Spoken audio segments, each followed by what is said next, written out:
If you watch any of these videos, you know that my pet hate is multinational corporate tax and how little these big companies pay. The other area in Australia that there's a lot of tax to be claimed by the tax office is actually in individual tax returns. And being small business tax champions, we do a lot of individual tax returns off those small businesses as well. So today I'm going to go through with you what the tax office is targeting in individual tax returns for your 2019 year. Take heed, because they are really out there auditing individual tax returns, especially if certain areas of the return have a really high amount claimed. The tax office's computer is so smart and it sees a really high claim in that area and immediately will send out a letter. We get those letters as tax agents and then have to talk to our clients about them. We've had them here, they're cracking down and they know they can find a heap of dough. So I'll go through these key areas that the tax office is targeting and just give you a few little bits of information about the traps that are waiting for you. First one's clothing.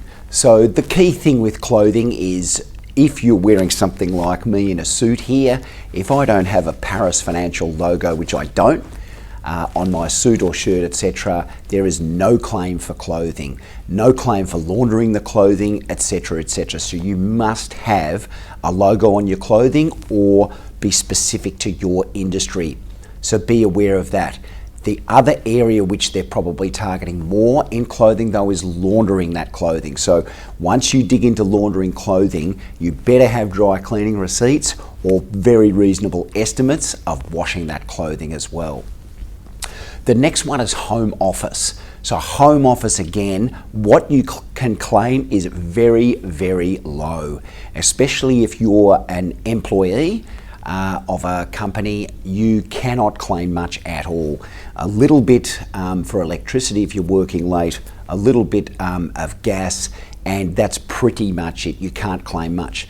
If you're running a small business from home, you may be able to claim some more, potentially if you're seeing clients there, potentially if you're open to the public, etc., etc. However, and this is the trap that a lot of small business people running from home run into.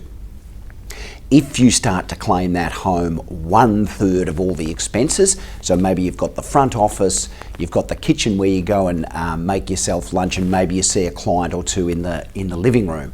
If you say claim 1/3 or even 1/2 of your expenses at home, including interest on your home loan, insurance claim, rates, etc., etc., then your property, which is probably your principal place of residence, becomes subject to capital gains tax for that amount that you're claiming.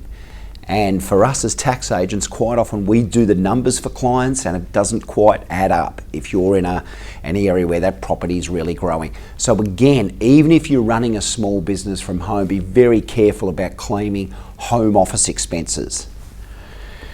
Overtime meals. A lot of people working overtime, and sometimes you'll get a meal allowance from your employer. However, you have to have spent the money on the meals out there at Macca's or KFC or wherever you're going after dark when you're working later hours. You have to have spent the money. All right, so I'm just giving you all the warnings. You take heed.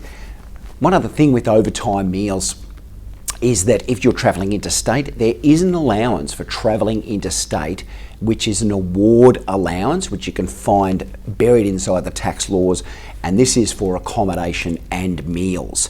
It's quite a generous rate.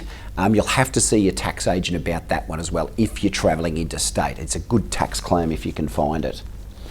Home internet and mobiles, absolute classic for people claiming, oh yeah, 75%, I'm at home and I'm working on my business or for my employer. You better get it right because the tax office doesn't like it. Same as your mobile phone. All right, so be very careful with that. They don't like high claims in those areas and you better get it right. And again, if and when you get audited, they want evidence. So they need to see some diary entries over about a month of your use of internet and phone. Not much fun. Motor vehicles comes up all the time, huge area. You can claim 5,000 kilometres without receipts if you're travelling for business purposes or you're travelling for your employer, out to clients or out on the road. You have to have diary entries though to prove your 5,000 kilometres. Now it's up to 5,000 kilometres, so you might be travelling just 1,000 kilometres in the year, but don't just bung down a figure. You need to have evidence of where you've been going. So again, diary entries are really important. The final one, which where they're focusing on, is the $300 claim. So in work-related deductions on the individual tax return, you can claim $300 without receipts. However, you have to have spent the money. So you can't just put down $300 and just say, yeah, I spent the money. You need to have evidence of what you did, where you went, and what you spent, and diarise it. So again, you need pretty good admin these days for claiming on individual tax returns. Tax officers pour a lot more money into audit. This is the area they reckon that's just as big as multinational corporate tax, to try to get some dough back into the Australian economy and build some more bridges and roads and schools, etc. So here's the key items. The tax office said this is what they're going to be auditing for this year. So get it right and get yourself a good tax agent as well. Catch ya.